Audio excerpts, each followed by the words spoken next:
In this video we're going to look at geofences and alerts.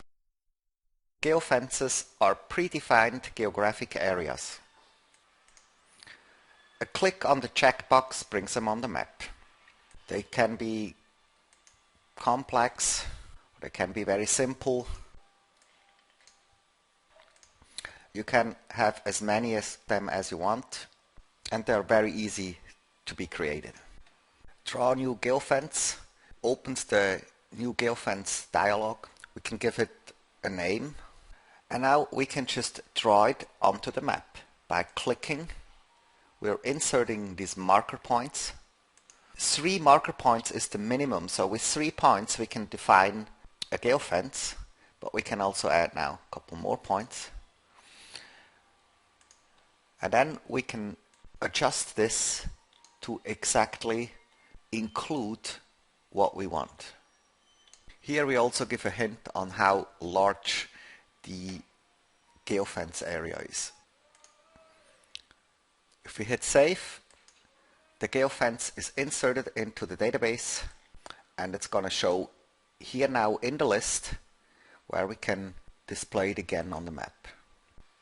A geofence by itself doesn't have any functionality. They are just reusable geographic objects. Next we're going to look at alert configuration, where we're going to use our new created geofence. When we insert a new alert configuration, we first have to decide what alert type we want to insert. Geofence in and geofence out are alerts that are triggered when you go in or out of a geofence area. We insert a new alert configuration. We name it. We select the type, which is geofence in, and we save it, and that brings us to the alert configuration page. We now select our geofence from before and include it.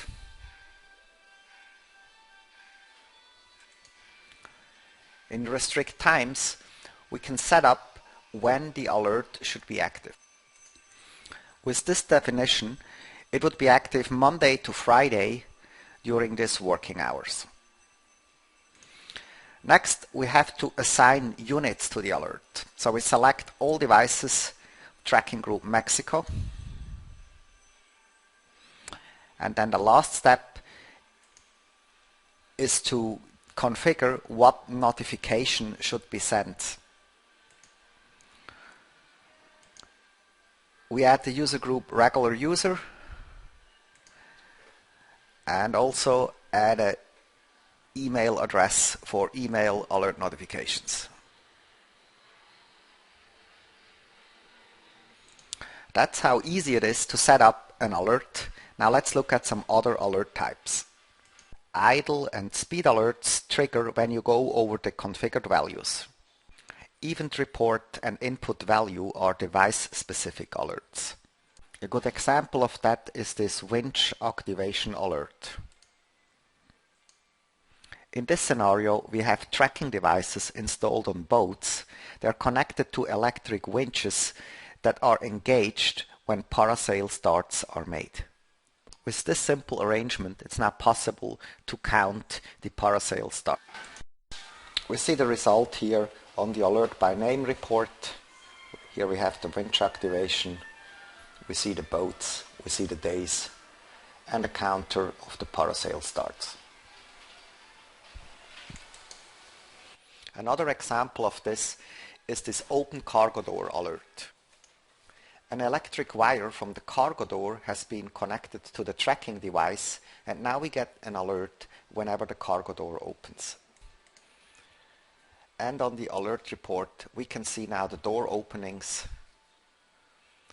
per tracking device day, and we can even see where exactly the door was opened. Unauthorized use alerts allow the setup of regular working days and hours. Whenever a movement outside them is detected, an alert is triggered. Email alert notifications are looking like this. Additionally, alerts go into the new alerts list.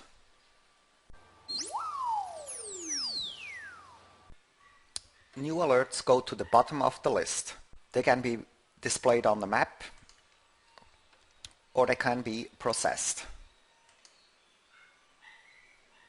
An operator can give a command here and mark the alert as processed.